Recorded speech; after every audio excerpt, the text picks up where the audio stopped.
There's the old wedding phrase, something old, something new, something borrowed, something blue. And that kind of works for the Acura ZDX. I'll tell you all about that. Remember, watch these on your TV. They look great. And subscribe to the channel.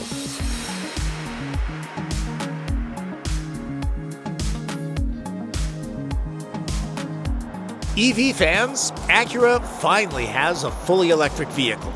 The ZDX lifts its alphabetized moniker from the 2010 coupe-ified MDX, a four-door luxury sport coupe in Acura speak back in the day. So there's new and old at the same time.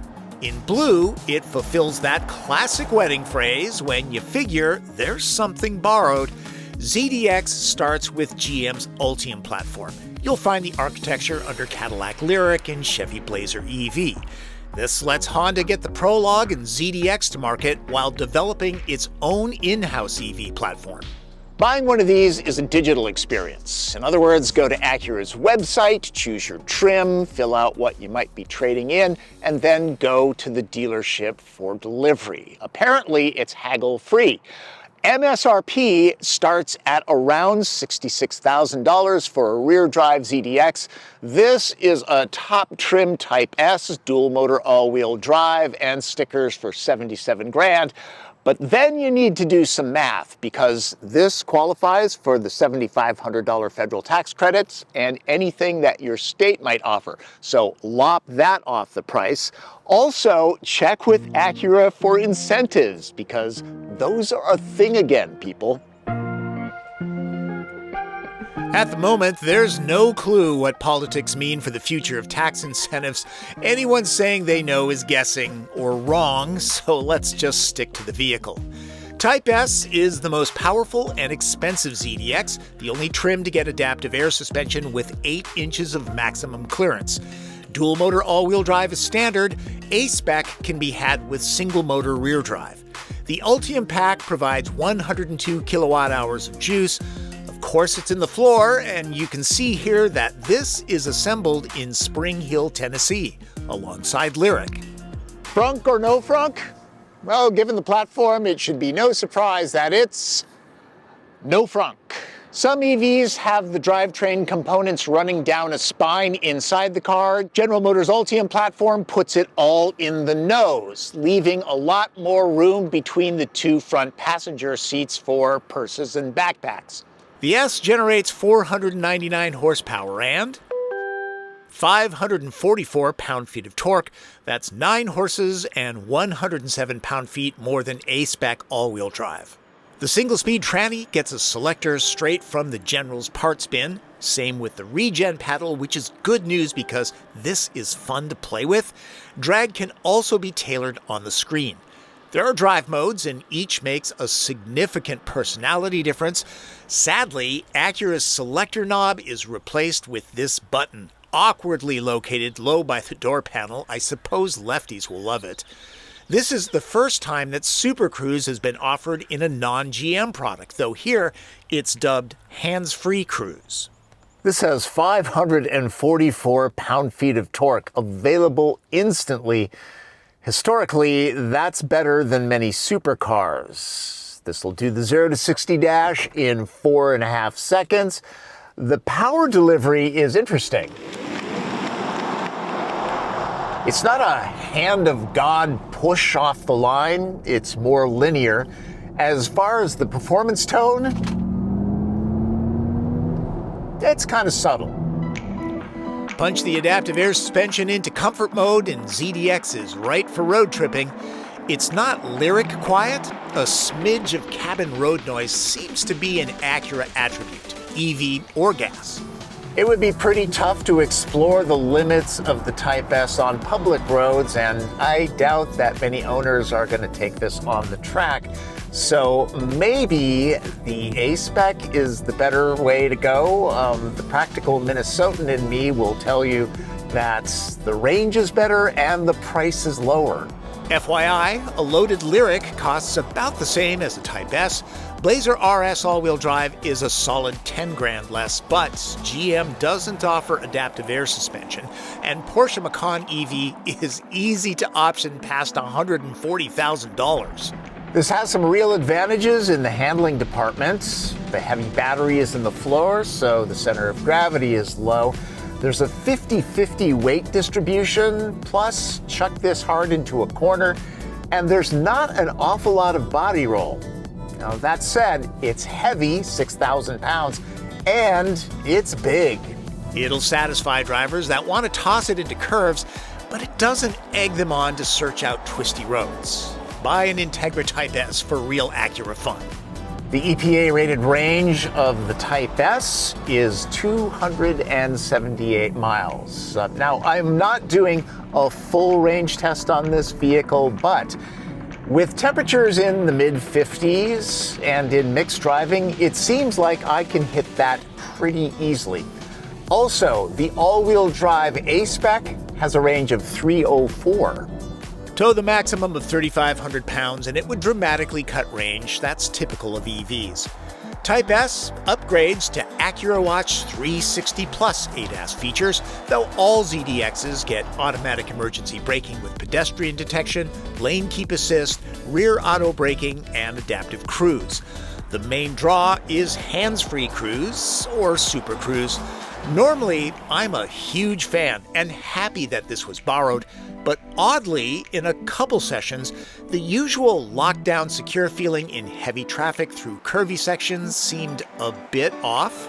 Not sure why. One-pedal driving can be adjusted every which way from Sunday, so any driver can find a setting that they like. This is 40 miles an hour in its most aggressive setting.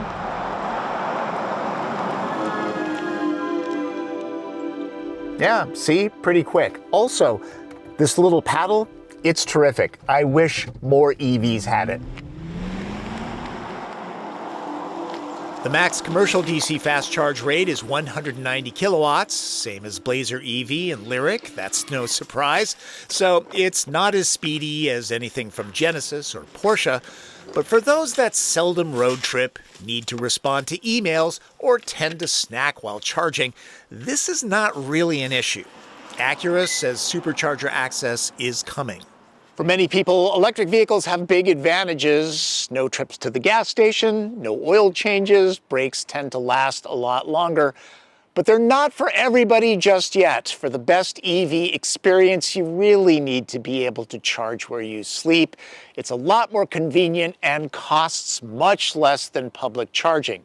When you buy ZDX, Acura throws in one of three packages. Home charger installation assistance, which I don't need because I already have it, a travel charge cord with a little bit of EVgo charge credit, or $750 worth of public charging from EVgo. It's your choice. Seldom drive more than 40 or 50 miles a day? Well, you can probably get away charging with standard 120 current. A full fill on a completely spent pack using 240-volt level 2 takes around 10 hours. Acura designers took the reins when designing the cockpit of the ZDX. Overall, it's new, not borrowed. The vibe is true to the brand. Test drive a Blazer EV first, and it's easy to recognize GM switchgear. Hey, look, it's OnStar. There's a reserved, detached ambiance in here. The premium boxes are checked, like adjustable ambient lighting, but it's not as sporty, rich, or upmarket as MDX. Carbon fiber trim might be a cliche, but it couldn't hurt in a Type S. Niceties include a full view of the surroundings, an excellent phone charge slot, and a digital mirror for when cargo is stuffed to the ceiling. The interface has strong ties to GM, and that's okay because it does a great job with these. Graphics are easy to read, response is excellent, the flow is natural, it's intuitive to rearrange and customize.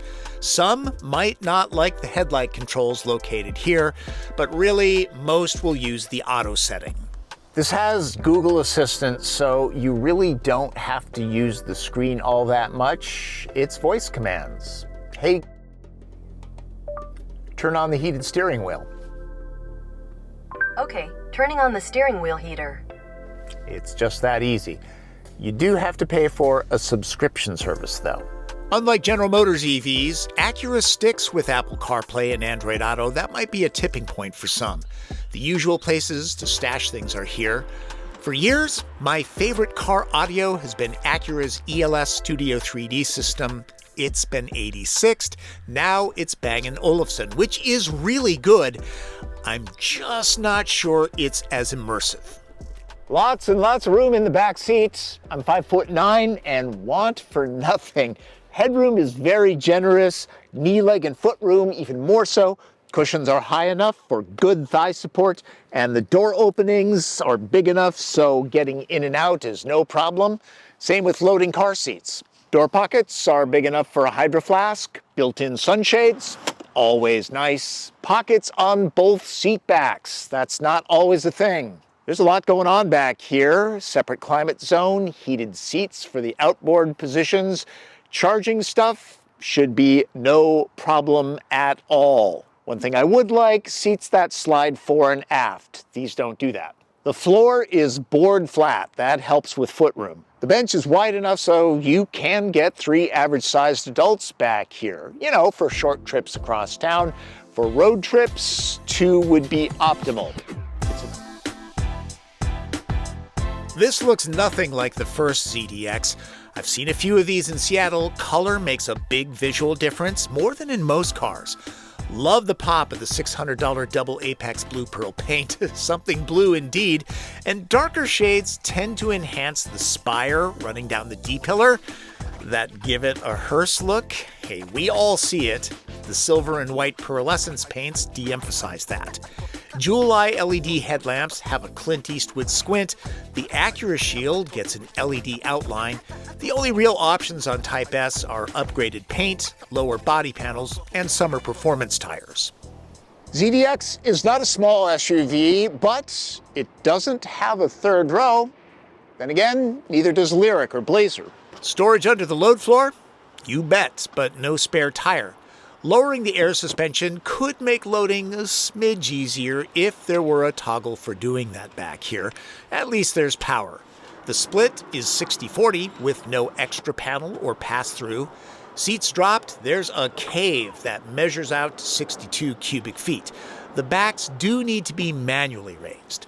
That done, there's an average of 29 cubic feet behind the seats, which when filling with bundles of TP, and who doesn't do that really, means a score of 8. Same as Lyriq. ZDX is not Acura's first automotive wedding. That would be the SLX, basically an Isuzu Trooper, but this is the brand's first fully electric vehicle, and unlike the Trooper, looks nothing like its Ultium platform mates. Is the ZDX a nice vehicle? Yeah, it is. Is it passionate? Not the way a Type S should be. It doesn't beg a driver to push it hard. It doesn't have the soul of a Porsche Taycan Sport Turismo, but you know, the Porsche is twice the price. Also, there is a lot of General Motors in this vehicle. That's not necessarily a bad thing. The Ultium platform is proving to be an excellent architecture until Honda engineers its own. The something old, something new, something borrowed formula gets Acura a solid footing in the EV market. The blue part, well, that's optional. If you've searched my back catalog for videos of Chevy Blazer EV and Honda Prologue and can't find them, well, there's a reason for that. I haven't been able to snag either of them for review. Hope to right that wrong soon. As always, special thanks, Martin Campbell, who drives while I shoot running footage and shoots a lot of the still photos. He's a lot better still He's not only a better still photographer than I am, he talks better too, even though he doesn't talk a lot. Martin's an EV owner now. He got a Genesis electrified GV70. Nice car, worth a look. Before I go, oftentimes when I'm shooting these reviews, people stop to ask me about the vehicle. The most common question is, are you trying to sell your car? But I digress. To a person, People were shocked to find out that this is a joint venture between General Motors and Honda, and they really shouldn't be. Anybody that follows the automotive industry knows that these kind of hookups happen all the time. It's very, very common. Honda is developing its own electric vehicle architecture. Details are emerging right now. I'm going to assume that that platform will be under the Sony Honda hookup, the Afeela, which could be the weirdest name in the automotive biz. Thanks for watching. Remember to subscribe to the channel and click notifications. And if you have a question, follow me on social media or just leave it in the comments, okay? All right. That's Driven. I'm Tom Volk.